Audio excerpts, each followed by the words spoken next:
Nagre-recording. So, baka makita niyo sa screen kung mag-aaltab-altab. Pero because of the slide.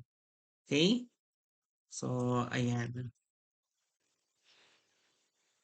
Ayan, practice lang. Okay? So, ito na talaga. Totoo na to. Final na to. Okay. So good evening again, guys. So, first of all, thank you sa pagdalo ulit. So, sana marami tayong matutunan sa ating magiging discussion today. So, syempre, hindi lang para sa mga aspiring IT professionals, kundi para din sa mga gustong maging future leaders. Okay? So, ang title natin ay Tech Leadership for the Future, How Personal Development Fuels Effective Management in IT. Okay? So, kapag narinig natin ang salitang leadership, kadalasan ang iniisip natin ay manager, supervisor, team leader, project manager, o CIO. Pero ang tanong, ano ba talagang nagpapagaling sa isang leader? Ayan. So, dahil ba sobrang galing niya mag-code? Magaling mag-network, marunong gumawa ng database. So, ang sagot natin diyan hindi lang. Yes, is part of confidence. So, pwede kang maging pinakamagaling na programmer sa team. Pero kung hindi ka marunong makipag-usap, makinig, mag-handle ng pressure, mag-inspire ng tao, mahihirapan kang maging effective leader. So, at doon pumapasok ang personal development. Okay? So, leadership is not only about managing projects. Leadership is about managing people. Bago tayo matutong mag-lead ng ibang tao, kailangan muna natin matutong i-lead ang sarili natin. Okay? Tonight, mag-uusapan natin kung paano nagiging successful ang isang IT leader sa pamamagitan ng tamang leadership competencies. Okay? So, dapat maging competent tayo pag sumasalang na tayo sa industry. So, syempre, including the emotional intelligence, so, communication skills, ethical leadership, at continuous personal growth. So, hopefully pagkatapos nito is hindi lang kayo maging magaling IT na professional, kundi maging future ready leaders din. So, sa IT companies, 'pag ready na kayong tumapak maging manager, maging boss, 'wag naman boss-habos ha, iba naman 'yon. Either siya sa IT or sa CS siya because it's leadership. Hmm. So, kung paano kayo mag-ha-handle ng isang, mataas na role. What if kayo na yung nandoon sa posisyon na yon? Or kunyari nasa school tayo, paano tayo mag-manage ng isang grupo? Paano 'pag nasa capstone tayo? So, paano natin iha-handle ng matiwasay? How to communicate properly? So, ayan. So, ayan bonggang mga sagutan natin. Yes, so malay niyo maging ano rin kayo 'di ba? Malay niyo kayo ang maging boss ko 'pag ako naman lumibas sa industry, 'di ba? Alam mo naman liliit ang mundo natin. So, ayun. So, ang next natin dito, so maraming tao naniniwala ang IT ay puro coding lang. So, pero sa totoong industriya, hindi lang ang programming ang importante. Actually, yung pinakamahirap minsan ay hindi ang technology. So, kundi ang pagmamanage ng tao. So, isipin natin, ang isang software development company, so may developers, may QA, may designers, may clients, may executives. Okay? So, lahat sila may iba't ibang expectations. Kung walang magandang leadership, kahit gaano kagaling ang developers, posibleng bumagsak pa rin ang project. Ngayon, bakit mahalaga ang leadership? So first, technology change very fast. So halos bawat taon may bagong programming language, bagong AI tools, bagong cybersecurity threats. Kung ang leader ay hindi marunong mag-adapt, mahuhuli ang buong team. So pangalawa, kailangan ma-align ang technical solution sa business goals. Hindi porket magandang technology ay iyon na agad ang pipiliin. Halimbawa, pwede kang gumawa ng AI system. Pero kung hindi naman kailangan ng kumpanya, sayang ang budget. So ayan iniisip din natin siyempre yung budget. Siyempre gagastos ang kumpanya para doon, tapos hindi naman pala magagamit. So kaya ang magandang IT leader, lagi nagtatanong, makakatulong ba ito sa negosyo? Ayan. Pangatlo, leadership transforms individuals into teams. So madali magkaroon ng talented programmers. Marami yan. Pero mahirap gumawa ng high-performing team. So as a team na 'to, kumbaga isang sama-sama tayo. So lastly is about personal growth. So kapag a leader ay emotionally mature, self-aware, at resilient, magiging confident din ang buong team. Okay? Kaya leadership is no longer optional. It is already a necessity. Okay? So, siyempre, so ngayon alam natin kung bakit mahalaga ang leadership. So, next naman natin ay ano ba talaga matututunan natin sa at ngayong session. Hmm. So, ayun. So, bago tayo dumiretso sa discussion, gusto ko ipakita muna ang ating learning objectives. So, ito ang magiging roadmap ng ating eksena. So, una, pag-aralan natin ang iba't ibang leadership competencies. Ano ang qualities ng isang successful IT leader? So, pangalawa, so emotional intelligence. Isa ito sa ipinapakita importanteng leadership skills ngayon. Kaya magtataka kayo, hindi na meron tayong skills, meron din tayong technical skills. So, alin ba yung atin doon? Alin ba yung mas meron tayo doon? Okay? So, syempre, maraming leaders ang mataas ang IQ, pero mababa ang emotional intelligence. Okay? So, at iyon ang dahilan kung bakit maraming project ang bumabagsak. So, pangatlo, so meron tayong decision making. So, marunong ba kayo magdesisyon sa buhay? Pala decision lang ba tayo? So, paano gumawa ng tamang decision kahit pressure, stress na tayo? So, pang-apat, communication. Hindi sapat ang technical knowledge. Kailangan marunong din magpaliwanag, lalo na sa mga non-technical people. Lahat tayo magaling sa technical. Eh, paano yung mga taong kakausapin natin na hindi naman techie? Okay, how we deliver that? So, panglima, innovation. So, paano gumawa ng culture na creative ang buong team? So, parang as a whole, hindi walang napag-iiwanan. So, pang-anim, leading during uncertainty. So, dahil sa AI, automation, cybersecurity, palaging may nagbabago. So, pampito, so sa ethics, hindi lahat ng kayang gawin ng technology ay dapat gawin. So, maghuli, personal development. Because the best investment a leader can make is investing in himself. Okay? So, ito yung mga ano natin learning objectives natin today. So, simulan natin sa pinakaunang competency ng mahusay na IT na leader. Okay? So, ayan. So, leadership competencies in IT ha. So, meron tayong mga essential traits of effective IT leaders. So, kapag sinabi nating speaker competency, leadership competencies, ito ang core skills na dapat meron ng isang IT leader. O, check natin sarili natin, baka pasok tayo. So, hindi tungkol sa programming language. Hindi tungkol sa certification. So, ito ay tungkol sa leadership behaviors. Okay? So first, meron tayong visionary thinking. Nakikita mo ang future bago ito mangyari. Okay? So, makikita natin dito ang dami pa pala. So 'di ba sa visionary pa lang ang dami puwedeng mangyari, 'di ba? So halimbawa, nung wala pang AI, oh boom, may mga leaders na nag-aaral ng AI. Nung sila ang nangunguna, so sila nauuna ngayon yung mga grabeng company may mga AI na, 'di ba? So ang hirap pa mag-apply kasi kailangan knowledgeable ka sa AI. So, sa pangalawa, merong strategic planning. So hindi lang basta project ang naisip. Iniisip kung paano makakatulong ang technology sa business. Kaya makikita mo IT in business. Lahat may mga technology yan. So, pangatlo, meron tayong problem solving. Everyday may problema. May mga system errors, network failures, security attacks. Ang leader ay hindi nagpapanik. Huwag po tayong mataranta. Okay? Kalma lang po tayo.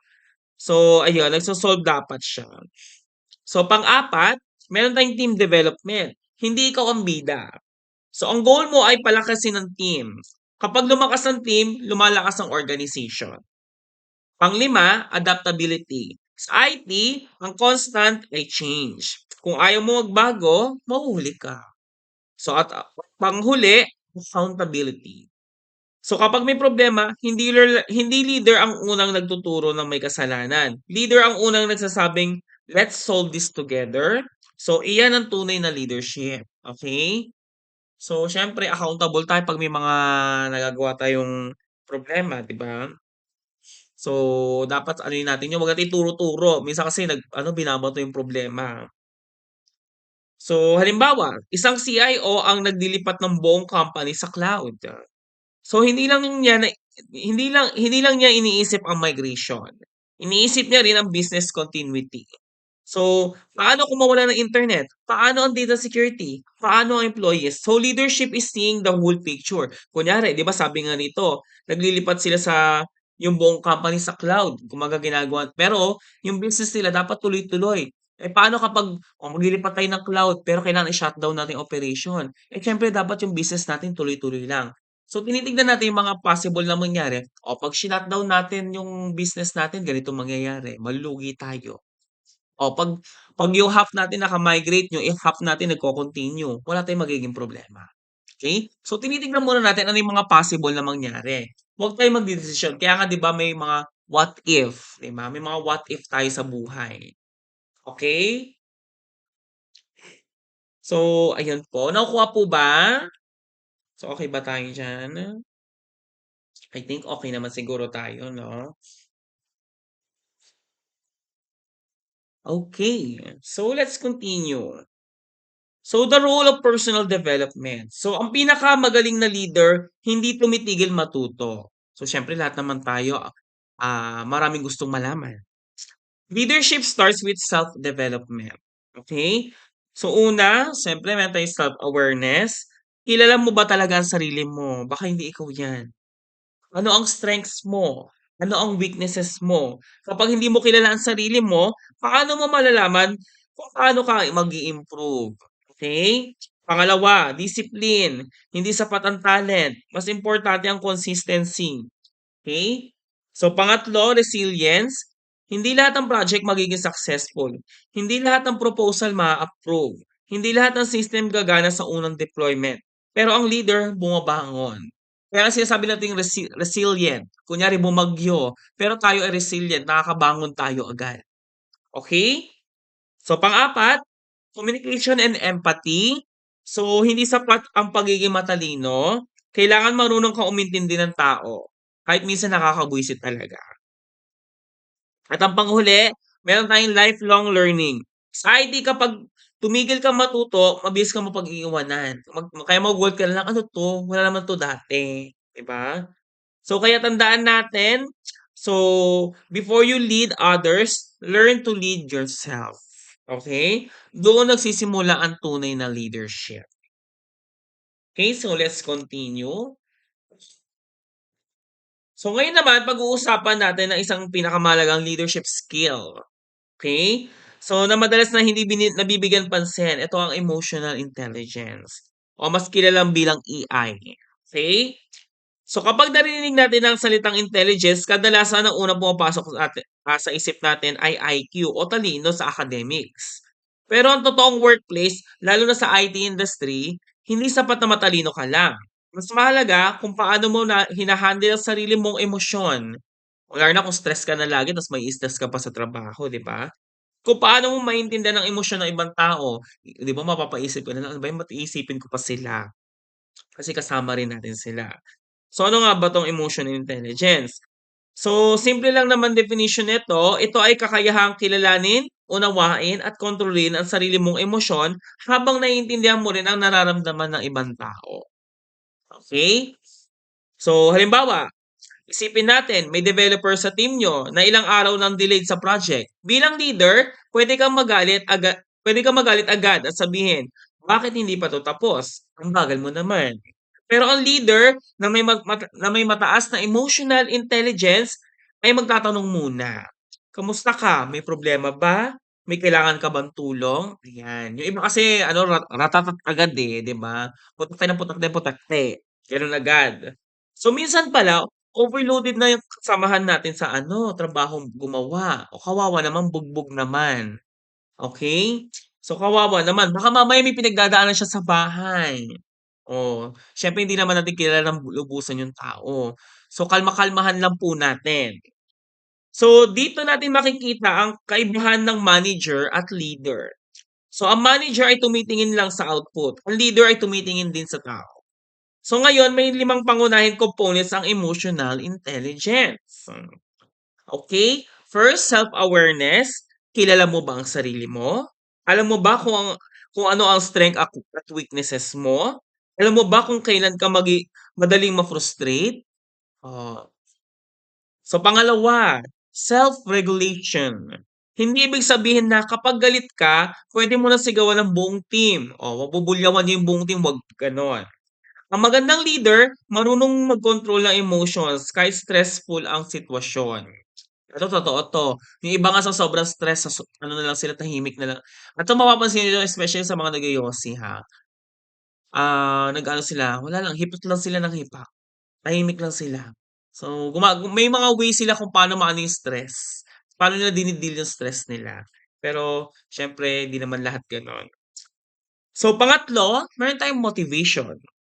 Hindi lang pera ang motivation ng isang leader. Minsan kasi may sinasabi, nagtrabaho lang ako para magkapera. So, ang tunay na motivation ay ang desire na mag-improve at makatulong sa team. So, hindi lang ako, ay, nakatulong ako, sa susunod ako na may leader. O yan, si crush daw niya yung motivation niya. Kayo bahala kung paano ang motivation niyo. Pang-apat, empathy. So, ito ang kakayahang ilagay ang sarili sa sitwasyon ng ibang tao.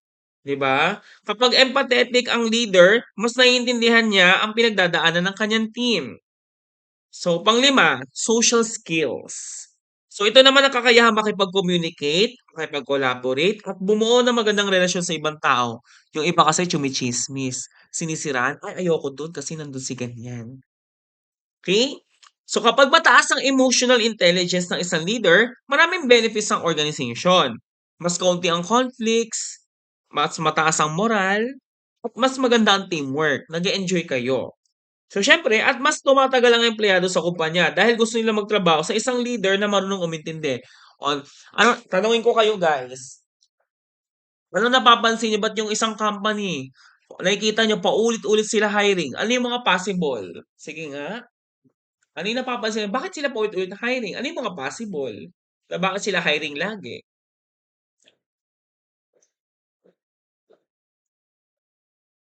Minimum wage, pwede rin. Ano pa yung pwede? Bakit sila hiring? May kilala akong ganyan, guys. Hiring lagi. Pero alam ko naman yung reason.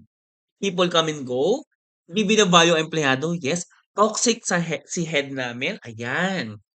Pulling. Ayan. So lahat po yan, valid po yung mga sagot nyo. Okay? So, syempre, ano rin tayo, pag kayo ang boss, ano mas pipiliin nyo? Boss na sobrang talino pero laging galit o boss na marunong makinig at marunong umintindi? So, syempre, alam natin karamihan sagot dito is yung pangalawa, 'di ba? So, yes, yan marunong makinig dapat. Okay, so let's continue. Naintindihan po ba ang AI? So, I hope naiintindihan natin. Para pagpasok niyo pag sumala kayo sa trabaho, actually hindi lang naman 'to sa tech leadership, eh. In the word leadership in general, lahat 'to is applicable pa rin. Okay. So, dito naman tayo kay decision making in complex environment. May mga complex, ibig sabihin mahihirap. So, isa sa pinakamahirap na trabaho ng IT leader ay paggawa ng desisyon. Bakit? Dahil hindi lahat ng desisyon ay tamang sagot lagi. Minsan kailangan mong pumili sa pagitan ng dalawa, mahirap na options. Ang unang prinsipyo ng good decision making ay data-driven decision. Hindi tayo basta-basta nagdedesisyon dahil sa opinion lang o hula. Gumagamit tayo ng data, reports, analytic at evidence. O bago kunyari ako yung boss nyo, may presentation kayo. O, present muna kayo para hindi ako magdedesisyon agad. 'Di ba? Para at least alam ko may basehan tayo. O pag dinesisyon ko 'to, syempre lalabas 'to sa maraming tao. At least may maipapaliwanag ako. Okay? So, ayun po. So, meron tayo pangalawa, evaluate risk and opportunities. So, lahat ng desisyon ay may kaakibat na risk. Bilang leader, kailangan mong timbangin kung anong posibleng mawala at kung anong posibleng makuha. Okay? So, pangatlo, consider both technical and business impact. Hindi sapat na gumagana ang system. Kailangan din natin isipin kung makakatulong ba ito sa negosyo sa customer at sa organization. Actually, titignan pa nga natin kung nakakatulong 'to kumita, eh, 'di ba? So, siyempre, pang-apat, prioritize urgency versus importance. May mga bagay na urgent, pero hindi naman 'to importante. May mga bagay na importante, pero hindi naman urgent. So, ang magandang leader marunong mag-prioritize. So, kahit naman sa school, kahit sa mga nagtatrabaho kayo, alamin niyo kung sino yung priority niyo. Okay? So, ang panghuli, consult experts when needed. Huwag mahihiyang magtanong. Hindi ibig sabihin na leader ka, alam mo ng lahat. So, minsan, pinakamagandang desisyon ay nanggagaling sa pakikinig sa mga experts. Kaya nga sa ano eh, sa isang opisina may consultant eh. Mostly mga consultant yan yung mga matatanda na. 'Di ba? So, ayan. So, minsan, ang pinakamagandang desisyon ay nanggagaling sa pakikinig sa mga expert sa inyong mga team. Pakinggan niyo yung mga tao niyo. Kagrupo niyo, pakinggan niyo. Okay, halimbawa, may ransomware attack ang kumpanya. Anong unang gagawin? Babayaran ba agad ang hacker? Isha-shutdown ba ang buong system o ire-restore ang backup? Hindi ito simpleng desisyon. Kailangan mong isipin ang security, business continuity, customer trust, legal implications at financial impact. Okay? So kayo ang leadership ay kaya ang leadership ay hindi tungkol sa pagiging pinakamatalino. So ito ay tungkol sa paggawa ng pinakamainam na desisyon gamit ang tamang impormasyon. Okay? So kung kayo ay IT manager at may ransom attack, anong una niyong gagawin? Magbabayad agad o i-secure muna ang system bago gumawa ng desisyon? Sige nga. So this is just a basic question. So ano ba? May ransomware. Para makuha niyo yung file, bayaran niyo sila. So syempre, ayan, yes. I-secure muna natin ang system. Binayad mo agad, tapos naloko ka pa. 'Di ba? So wala rin. So dapat i-secure natin lahat ng belongings natin. Okay? So let's continue.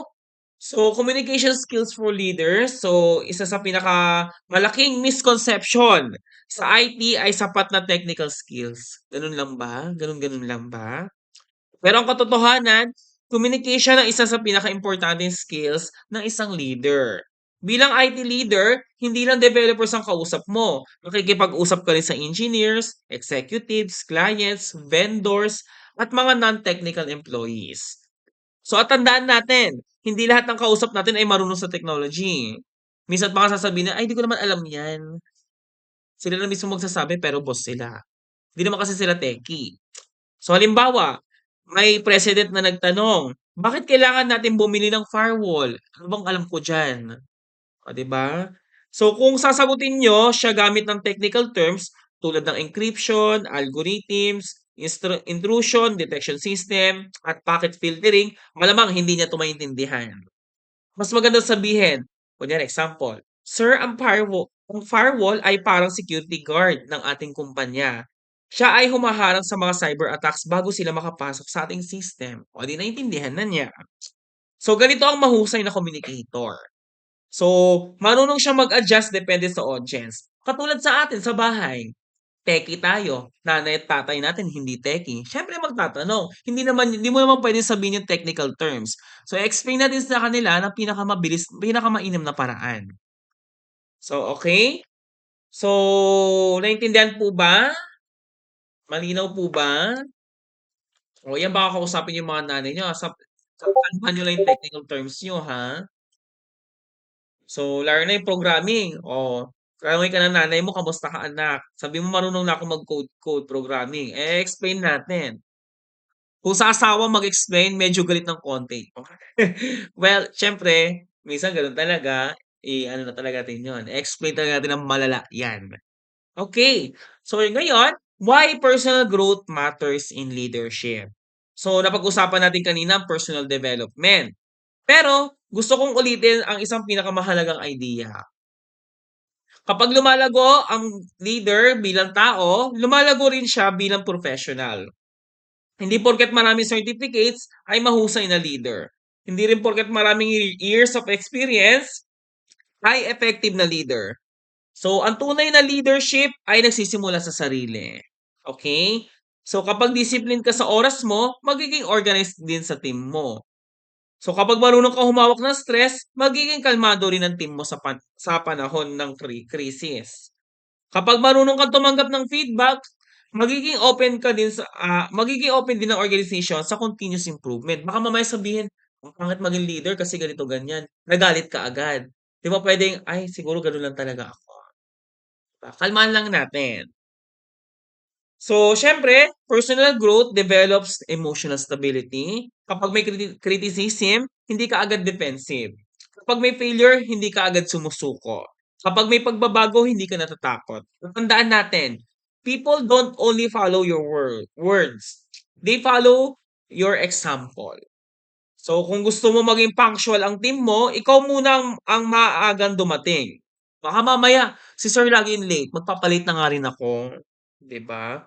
So, kung gusto mo maging respectful ang team, ikaw muna magpakita ng respeto. Kasi nagkukupalan lang kami ni sir, ni boss. Oh, yung mga bago namang hire niyo na tao, baka sabihin, "Ba't ganyan sila?" 'Di ba? 'Pag kunyari ako yung bago, tapos nakita ko nagkukupalan lang sila, eh, kinupal ko si boss, na-off siya sa'kin, oh, 'di ba? Eh, di naloka naman ako, akala ko okey lang pala. So, leadership is influence, and influence starts with character. So tandaan natin, your team will not always do what you're saying. So they will often do what you do. Kung anong ginagawa mo, kaya nga 'di ba sinasabi, "Yan kasi ginagawa mo, eh, sinundan lang naman kita." O yan yung madalas yung maririnig, okay? Next, we have core leadership competency. First, we have the vision. So ang unang leadership competency natin ay vision. So ano ba ibig sabihin ng vision? Simple lang, ito ang kakayahan makita ang mga opportunity bago pa ito makita ng karamihan. So, ang isang visionary leader ay hindi lang nakatingin sa kasalukuyan. Nakatingin siya sa hinaharap. Okay? So halimbawa, ilang taon pa lang ang nakalipas, hindi pa gano'n kasikat ang artificial intelligence. Pero may mga companies nang nag-invest dito. Ngayon, sila na ang nangunguna sa industry. So dati pa lang kasi inisip na nila ang AI. O di ba advance na sila. Gano'n din sa cloud computing. Nung una, maraming companies ang nagdadalawang isip lumipat sa cloud. Pero ang mga leaders na may vision ay nakita ito na magiging future. So ngayon, halos lahat ng organization ay gumagamit ng cloud services. Example, yung Eagle. O 'di ba naging technical lahat, 'di ba? Yung ibang government services. So mas napadali. So ngayon, bilang future IT leaders, kailangan na lagi natin tanungin ang sarili natin, ano ang susunod na technology? So ngayon kasi uso na yung quantum ano, eh, 'di ba? Yung quantum.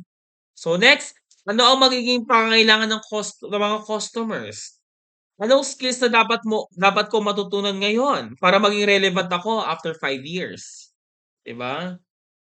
So, ang vision ay hindi paghuhula. So, ito ay kakayahang maghanda para sa kinabukasan gamit ang tamang impormasyon at dapat siyempre yung mindset natin. Okay? Tandaan natin, a leader without vision only manage the present.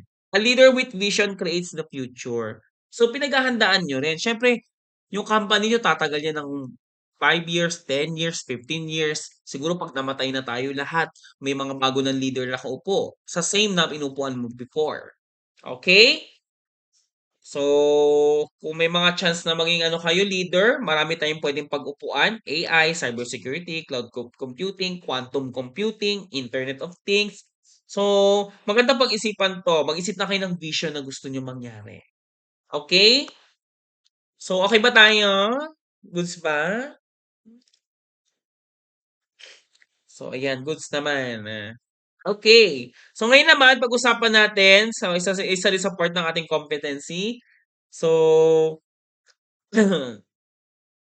wait lang. Kailangan ko ng ano, tubig. Okay? Wait lang.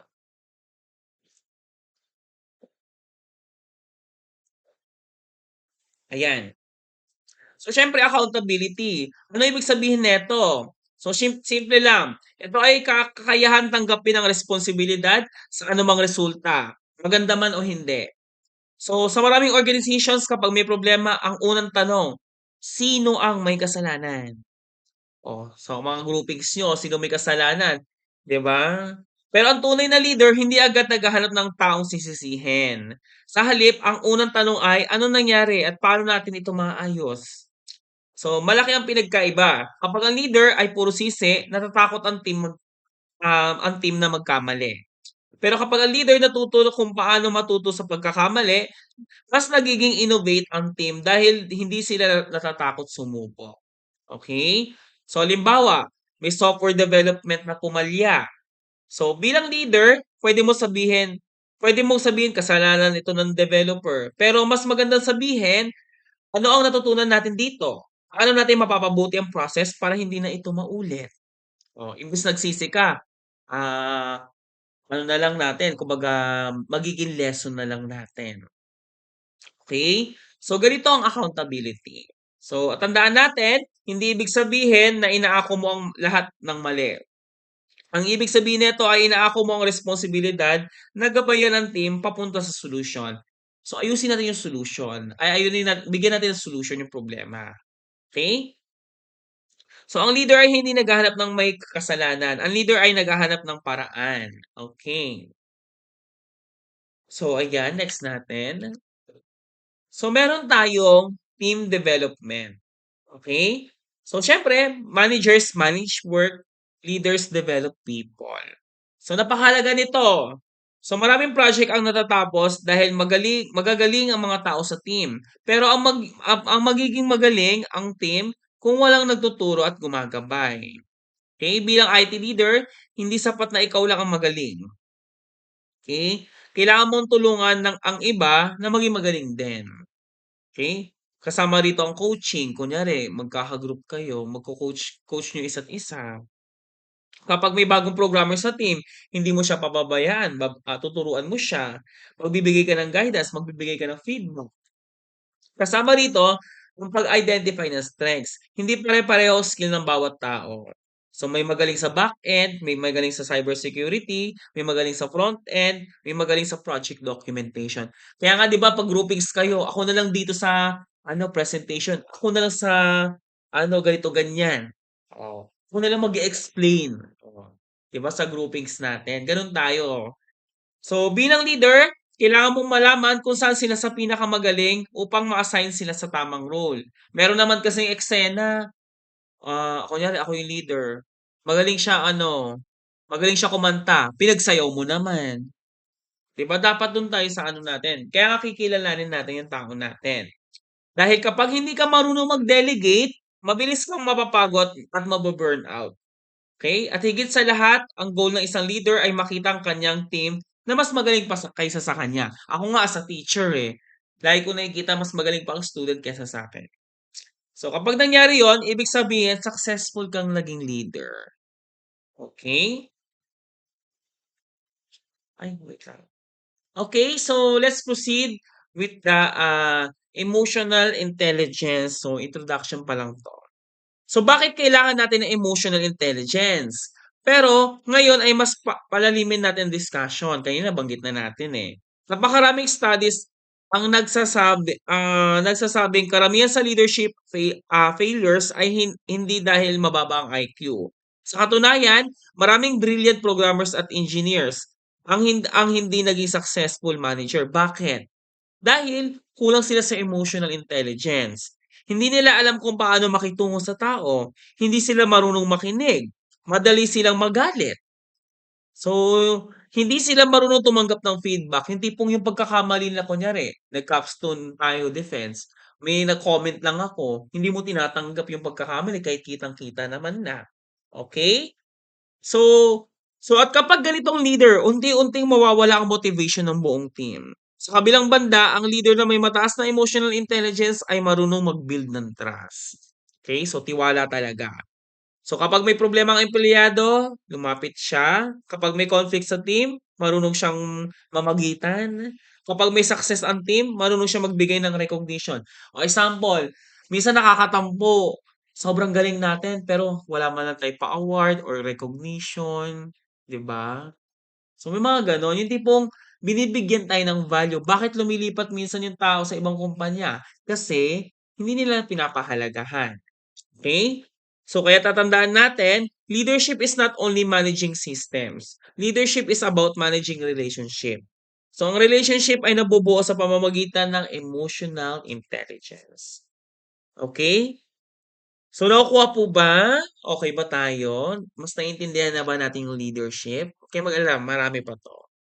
Nasa half pa lang tayo, pero okay lang 'yan. So, dito, so we have 5 components of emotional intelligence. So, ito ang foundation ng effective leadership. So, una, self-awareness. Kilala mo ang sarili mo, alam mo ang strengths mo, alam mo rin ang weaknesses mo. Hindi ka natatakot aminin na may mga bagay ka palang kailangan matutunan. Okay? So, dapat aware ka sa sarili mo. Baka hindi na, baka yung sarili mo, sampal-sampalin mo naman, parang, ako ba ba to self? Ako ba ba to? Ayan. So, pangalawa, self-regulation. Hindi lahat ng nararamdaman natin ay kailangan ipakita agad. Bilang leader, kailangan nating kontrolin ang ating emosyon. Baka mamaya na-excite ka naman, di ba? Bigla ka namang explode. Kapag galit tayo, hindi tayo agad nagde-decide. Kapag frustrated tayo, hindi tayo agad nagsasalita. So, minsan, patibayan ng loob din, iniisip din natin kung dapat na ba akong umaksyon, tama ba 'tong iniisip ko, tama ba 'tong gagawin ko. Okay? Pangatlo, motivation. Ang tunay na leader, hindi lang motivated kapag may bonus. O yan, yung mga nagtatrabaho diyan. Baka mamaya, ngayon panahon na ng bonus na naman. Baka excited na naman tayo. Motivated siya dahil gusto niya maging successful ang kanyang team at organization. So, baka mamaya hindi pa nagre-resign yung ayaw niyo pa mag-resign kasi bonus na naman. Mostly gawain ng iba yan, especially sa BPO. Maraming ganyan. After nila makuha yung 13th month pay tsaka Christmas bonus sa December, January wala na yung trabaho. Nasa ibang kumpanya na yan. Okay? So, syempre, yung empathy, so ito ang kakayahang unawain ang nararamdaman ng ibang tao. Hindi ito pagiging mahina, ito ay pagiging makatao.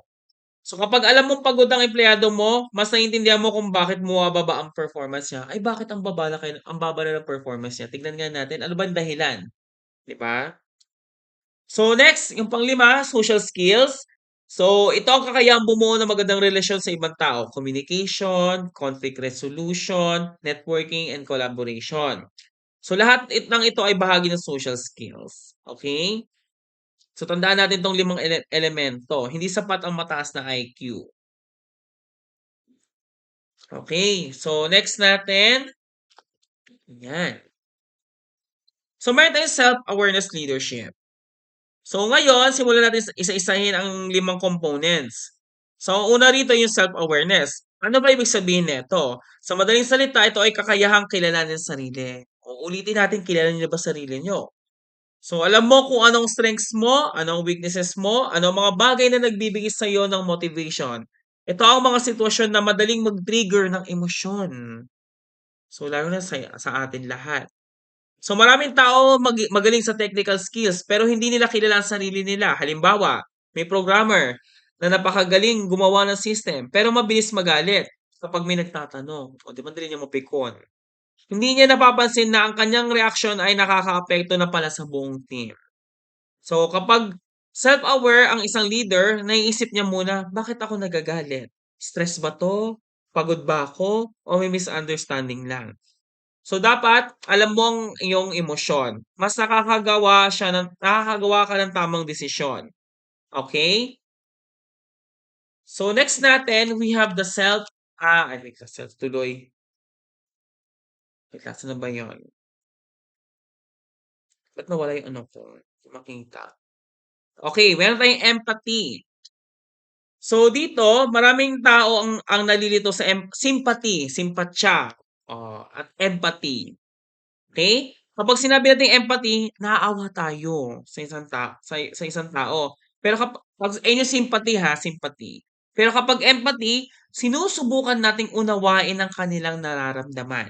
Sa leadership, napakahalaga ng empathy. Halimbawa, empleyado na biglang bumaba ang performance, pwede mong isipin na, ay tamad to. Pero pwede rin natin isipin na may pinagdadaanan pala siya, may personal na problema pala siya. So bilang leader, hindi agad tayo nanghuhusga. Nagtatanong muna tayo, kamusta ka? May maitutulong ba ako? Yung iba kasi, dedma. Oh, okay? Sa IT industry, maraming personalities. May introvert, may extrovert, may mabilis matuto, may kailangan na mas maraming guidance. Okay? So tandaan nyo, people don't care how much you know until they know how much you care. Diba? Pag pinahalagaan talaga natin sila. Okay? So, syempre, dito sa ano natin, 'di ba, sa emotional intelligence natin na ano na natin 'to. So, kapag stress yung developer natin, mami-miss yung deadline, 'di ba? Makikita natin na nagbabago talaga yung ano niya, performance niya. So, syempre kailangan natin support leader, 'di ba? Para talagang mag-ano siya, tumaas yung productivity niya. So, that's emotionally intelligent leadership. Okay? So, meron tayong mga decisions sa IT environment. So, ano ba tayo, mga ano ba tayo, pala decision ba tayo sa buhay or what? Okay? So, syempre sa IT decisions natin, so IT leaders constantly making decision involving budget. O baka mamaya, guys ha, may mga corrupt din po sa industry. Akala nyo sa gobyerno lang. Meron din sa ano, private. May mga corrupt din diyan. So, yung sa mga risk, yung mga system, stopping, at saka mga deadline. So, good decision require calm thinking. Kalmahan nyo lang. Baka mamaya sa buong system makaapekto. Okay? So, yung mga fact and strategic priorities. Alam natin dapat sa IT industry, syempre ang daming system. Alamin natin yung priority na kailangan dapat gawin. Okay? So, syempre, meron din tayong data-driven decision making. Okay? So, makikita natin na ano natin, modern leaders use data instead of assumption. Siyempre, bago tayo man-judge, alamin natin yung totoo, yung mga project metrics. Kamusta na ba yung metrics natin? Naabot ba yung ano natin, reports? Naabot ba yung goal natin? Downtime reports, ilang beses mo nag-fail yung system natin, dinown natin. Customer feedback, kamusta ba yung mga clients natin na konektado sa atin? Na-satisfied ba sila sa ating serbisyo? Security logs, baka mamaya kung sino-sino lang pumapasok sa ating system. At syempre, sa financial performance. Titingnan dito kung gastos lang ba ng gastos yung kumpanya natin. Baka mamaya bili na lang bili ng computer. Yan. Hindi naman pala kailangan. Okay? So, syempre, meron tayong decision making under pressure. So, during crisis, such as outage or cyber attacks, leader must remain calm. O, pag may umatake dun sa system nyo, kalmado lang dapat. Syempre, ayusin agad natin yung solution. So, panic spread quickly. So, kunyari lumindol, o nagtakbuhan agad. O, di ba? Confidence and structure protect teams. So, para hindi magkandaletse ang buong team. Okay? So, dapat may tamang structure tayo sa ating gagawin. Next, so meron tayong communication as a leadership tool. So, leadership is impossible without communication. So, syempre kailangan natin 'to. Bakit hindi natin mag-aano, ba't di natin gagawin 'to collaboration? Mahirap na. Sa IT industry, halos walang project ang natatapos. Tuloy-tuloy lang 'yan. Hindi siya natatapos sa isang tao lang din. So, isang successful ay resulta ng collaboration natin sa communication. Okay? So, huwag nating kalimutan makipag-communicate sa mga tao natin. Baka mamaya imbes mag-collapse kayo, 'di ba? So, next natin, so may mga technical teams naman. So, kanina nakipag-collaborate tayo, very random. May mga non-IT, may mga hindi talaga marunong mag-IT. Ito naman, sa technical teams naman. So, when speaking to developers or engineers, leaders should be clear, realistic, and collaborative. Una is clear, malinaw ang instruction. Kasi, pag binigay mo sa akin ng mali yan at pag binigay ko sa babayan ng mali, gugulo ang ating sistema. 'Pag sa ano naman realistic dapat makatotohanan tayo, walang keme-keme at siyempre collaborative, sinabi ko kanina.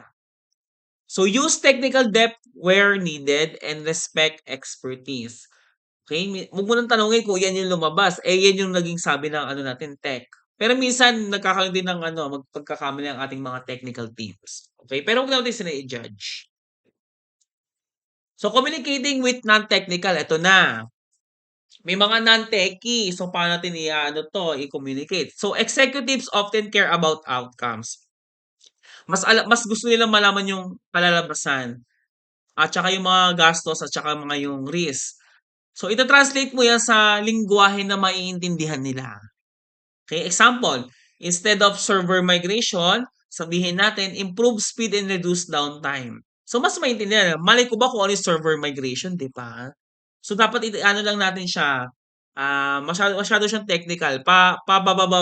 Bawawin natin yung ano, explanation. Okay? So, ayan, building collaborative teams. So, high-performing IT teams work together across the department. So, may mga department tayo sa HR, may department tayo sa developers, may department tayo sa finance, operations, at marketing. So, lahat po yan connected. Hindi porket may sarili-sarili silang pasilyo, ay hiwalay-hiwalay sila. So, si developers, example ha, so developers, kailangan namin ng developer. Sino maghanap ng developer? Si HR. O, si HR nakahanap ng developer, may pasahod to, kailangan to si finance. Then syempre, dun sa finance, para gumana yung operations, ang tatawagin ni operations si finance. Okay? Syempre sa marketing, hindi naman pwedeng basta mag-ooperate lang tayo, ima-market natin yung ginagawa natin. Okay? Connected po yan lahat. Kahit pumasok kayo sa opisina, so maraming divided the division. Okay? Naintindihan po ba? Okay ba tayo? Ayan, we are almost done. So, madali lang naman 'tong leadership. At least 'pag kayo nakikipag-collaborate na sa mismong groupings niyo, hindi kayo mai-stress. Okay? So, let's continue. So, next, also managing conflict personality. So, baka ito na yung mga conflict happen sa mga deadline. Baka nagkakandaletse na sa deadline. Sino na yung priority ko? Kasi lahat to deadline bukas. Tsaka personalities. So, strong leaders do not avoid conflict.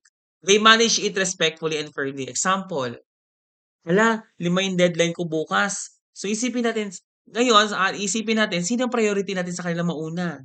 At saka, syempre yung personality natin, alam natin makakaapekto yun. Pero syempre, dapat mananatili tayong kalmado.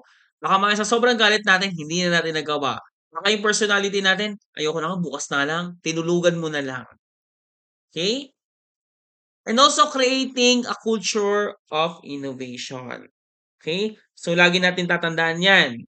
So, kapag sinabi nating innovation, hindi ito patungkol sa paggawa ng bagong application o bagong software. So, innovation means finding better ways of doing things. So, maaaring mas mabilis na proseso, mas secure na system, mas magandang customer experience, mas efficient na workflow. So, bilang leader, kailangan natin gumawa ng environment kung saan hindi natatakot ang mga tao magbahagi ng kanilang ideas. Kunyari, groupings, o ano share nyo? Ano maibibigay nyong idea? Bakit? Dahil ang pinakamagandang ideas ay hindi lagi nanggagaling sa isang manager, minsan nanggagaling ito sa buong empleyado o intern. Minsan kasi may mga credit grabber, 'di ba? Alam ko naman siguro na experience niyo na kayo gumawa sa kunyari, kayo gumawa tapos sinabi ko, "Ako gumawa nito." Inangkin na, 'di ba? So, yun po. So, next natin, so we have to learning organization. So, future-ready companies continuously learn. So, kilala natin yung organization natin. So, hindi lang sa organization but also ano ba yung nag-upgrade sa ating or nag-update sa ating industry. So, siyempre, hindi lang naman ang company ang kailangan makisabay. Siyempre, yung mga tao ng company. Ine-encourage kayo, mag-training kayo, mag-seminar kayo, mag-upskill kayo, matuto naman kayo ng ganitong programming kasi ganito na gagawin natin sa susunod. Oh, 'di ba? So, marami tayong puwedeng matutunan. Ine-encourage tayo ng mga kumpanya natin, kahit mga teacher niyo, ine-encourage kayo ng mga o kumuha kayo ng certification, mga IT, marami 'yan, libre, 'yan. Kumuha kayo, ine-encourage kayo para ano 'yun, alam mo 'yun, advance na kayo, okay? So, leading through change. So, technology change rapidly. Leaders must guide teams through transitions such as yung mga bagong software. Kunyari, may meeting tayo, buong desktop, may bagong feature na gagamitin. Syempre, aaralin natin paano yung remote work, automation, reorganization. Makakaapekto ba sa buong kumpanya? So, titignan natin. Okay? So, dapat ano natin, 'pag nagbago ang mga technology, possible magbago ang leader, magbago ang mga proseso ng ating opisina. Okay? Then meron tayong kanina sinasabing leadership. So, resilience means recovering quickly from setbacks. Parang bagyo, pinadapa tayo ng bagyo pero mabilis tayong bumangon. So, strong leaders remain focused during delays, failures, or unexpected problems. So, nandiyan pa rin siya kahit grabe na yung delay. Yung tipong pilit tinatapos, may natatapos. Okay, so dapat resilient tayo. Hindi lang yung technology ha. Dapat personally resilient tayo. Marunong tayo tumayo. Okay, ay sorry. So next, so syempre, we have the ethical leadership in technology. Syempre, technology decisions affect society. So leaders must act responsibly, lalo na sa ating data privacy. So ayan, marami nagkakaproblema diyan. May mga tauhan tayo na na sinasamantala. Hindi po nag-resign na sila pero yung data nakakuha pa rin nila, na-access pa rin nila. Cybersecurity, so, dapat ethical pa rin po. Baka mamaya pinagtitripan lang tayo ng mga kasamahan. May impostor. O di kaya siya ang dahilan ba't papasok yung mga hackers. AI bias. So, kalmahan lang po natin paggamit ng AI. Digital fairness. Ayan, dapat natin. Sa digital, kalmahan lang din po natin ang paggamit. Hindi lahat is pang digital.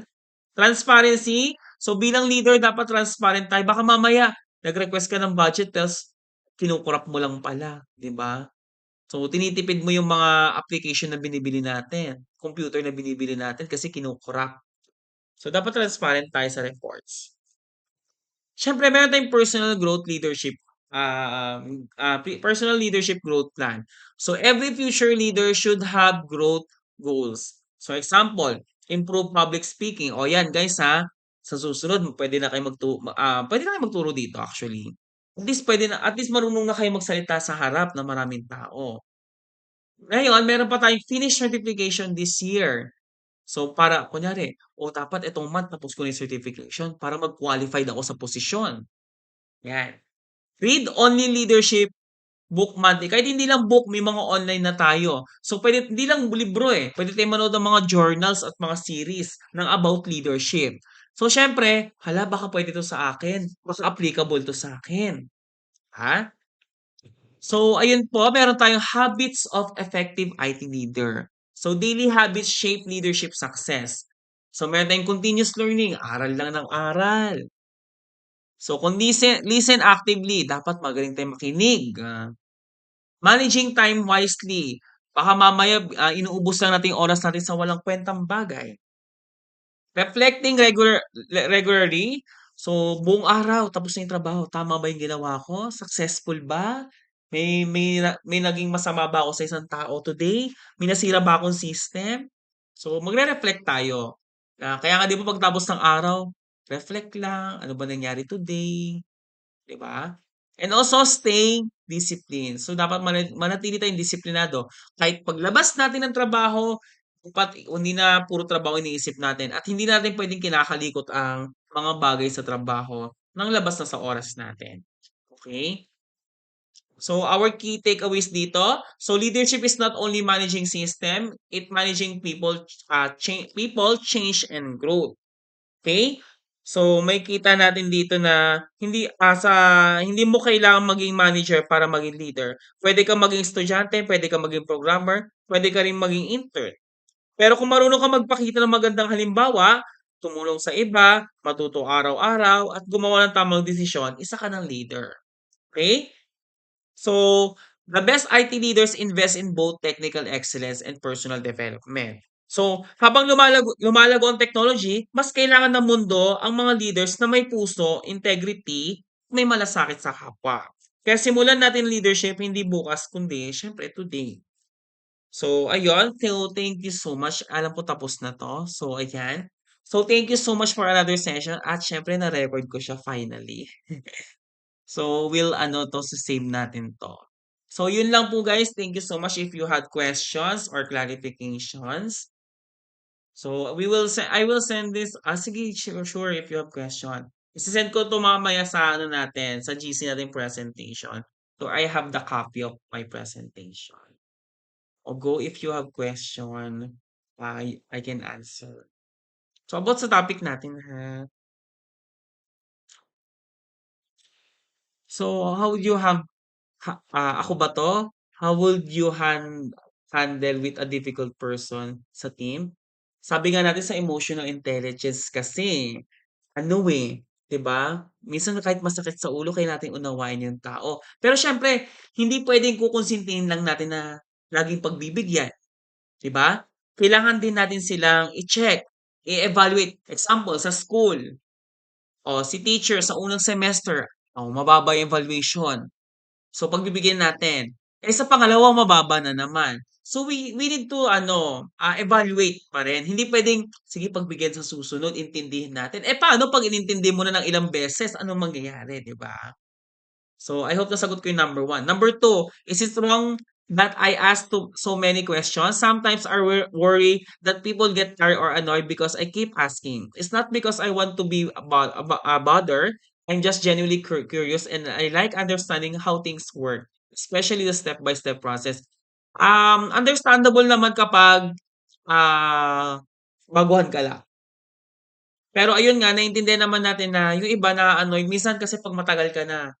Ang tagal mo na rito be, ano na ba't di pa rin kabisado? Siyempre sa una, they will keep ano niyo, guiding you, okay. So hanggang maano mo yung step by step process unless there's a new process on the organization.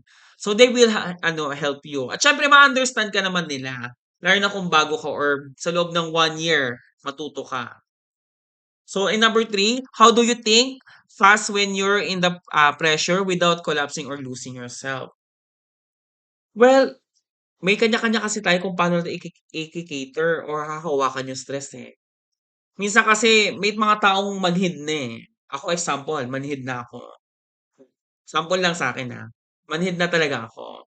So, tipong 5 trabaho, ay bahala na basta ako nagkakapera ako. Pero siyempre naka-align pa rin dun sa isipan ko, dapat maibigay ko yung tama para sa estudyante. Dapat maibigay ko yung tama para sa aking school na pinapasukan. So, siyempre, bakit hindi ako nagko-collapse or losing myself? Siyempre 'pag pagod po tayo, magpahinga po tayo. Minsan may mga bagay na 'pag di kaya stop actually kanina guys share ko lang, I visit my high school. Then we talk about this part. 'Pag pagod, matanda na sila, nagkakasakit na sila, na-realize nila sa sobrang pagod pala, dapat pala nagpahinga muna ako, 'di ba? Nagpahinga, absent ako, sige bahala sila diyan. 'Di ba? May mga gano'ng kumpanya, eh. Puwede kang magsabi sa kanila, "Sir, napapagod po ako." Pero 'wag naman araw-araw, ha? Bibigyan ka nilang time, 'wag kang mag-alala.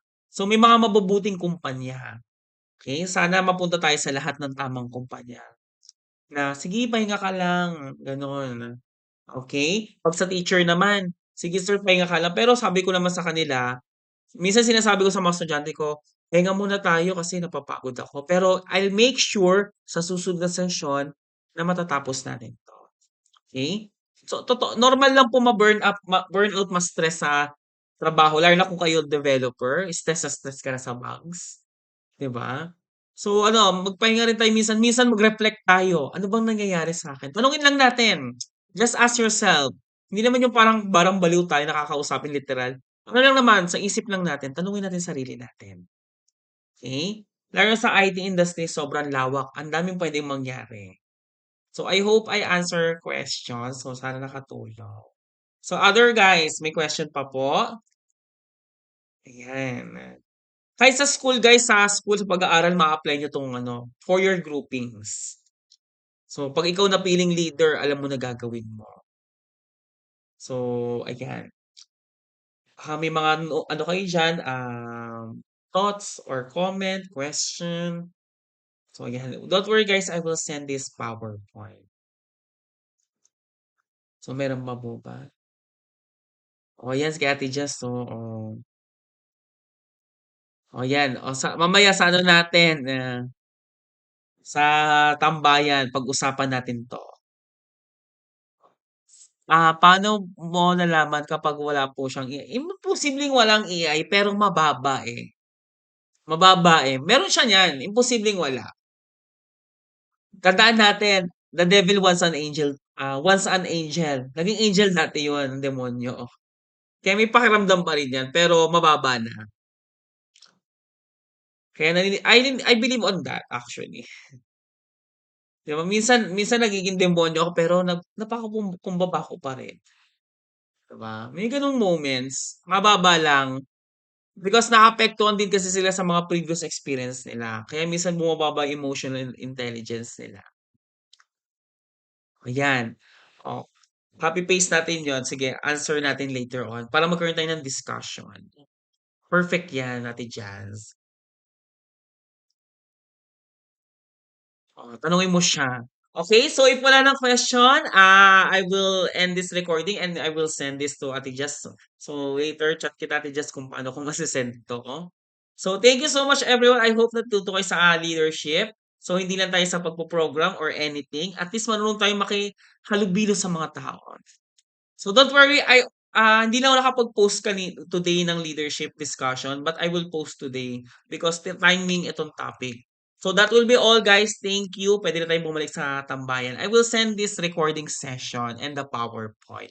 Thank you.